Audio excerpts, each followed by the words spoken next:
வணக்கம் மக்களே, நான் உங்கள் சித்தேஸ்வர்.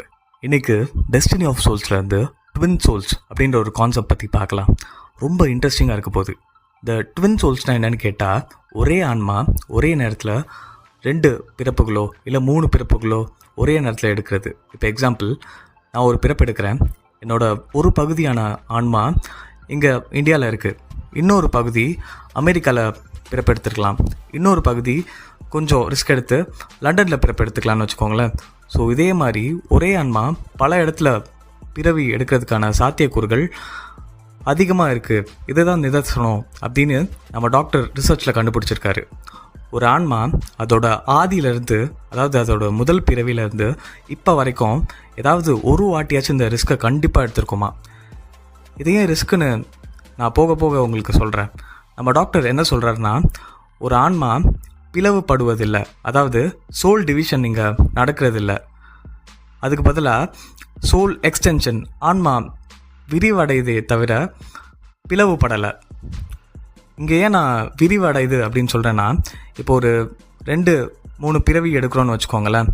நம்ம ஆன்மா மொத்த எனர்ஜியும் கீழே தூக்கிட்டு வருதான்னு கேட்டால் கிடையாது. ஒரு பகுதி, அதாவது ஒரு 10% அந்த எனர்ஜியை மேலேயே தான் வச்சுட்டு வந்திருக்கோம். இப்போ ஒரு பகுதி மேலே இருக்குல்ல, நம்ம கீழே எடுத்துகிட்டு வர ஒவ்வொரு பகுதியும், எக்ஸாம்பிள், ஒரு பகுதி இந்தியாவுக்கு போகுது, இன்னொரு பகுதி அமெரிக்காவுக்கு போகுது, இன்னொன்று ஜப்பானுக்கு போகுது.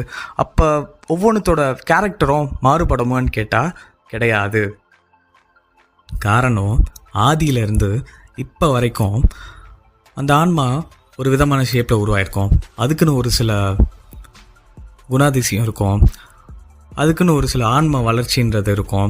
இது எத்தனை பிறவி எடுத்தாலும் மாறாது அப்படின்னு சொல்கிறாரு டாக்டர்.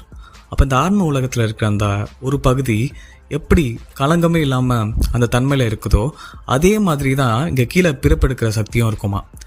இப்போ நான் என்னோடய பாதி கூட கம்யூனிகேட் பண்ணலாமான்னு கேட்டால் எஸ், தாராளமாக பண்ணலாம். ஆனால் அங்கே மேலே இருக்கக்கூடிய அந்த பகுதி எந்த வித அசைவுமே இருக்காது. ஏன்னா அதோட எனர்ஜி ரொம்ப லோவாக இருக்கும். இங்கே லோவாக இருக்கோன்றனால சக்தியே இல்லாமல் இருக்குமான்னு கேட்டால் கிடையாது. நம்ம இங்கே கீழே இன்பம் துன்பம் அப்படின்னு சொல்லி பல அடிகள் வாங்கிட்டு இருக்கோம். ஆனால் அது அப்படி இல்லை.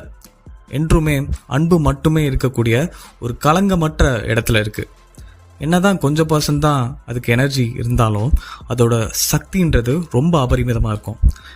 இதில் என்ன ஒரு பியூட்டினா, நம்மளுக்கு ரொம்ப விருப்பப்பட்டவங்க நமக்கு முன்னாடி ஒரு 40-50 வருஷத்துக்கு முன்னாடி இறந்துருக்கலாம். நம்ம மேலே போகும்போது என்ன தான் அவங்க மறுபிறவியே எடுத்திருந்தாலும் அவங்களோட ஒரு பகுதி இன்னும் மேலே தான் இருக்கும்.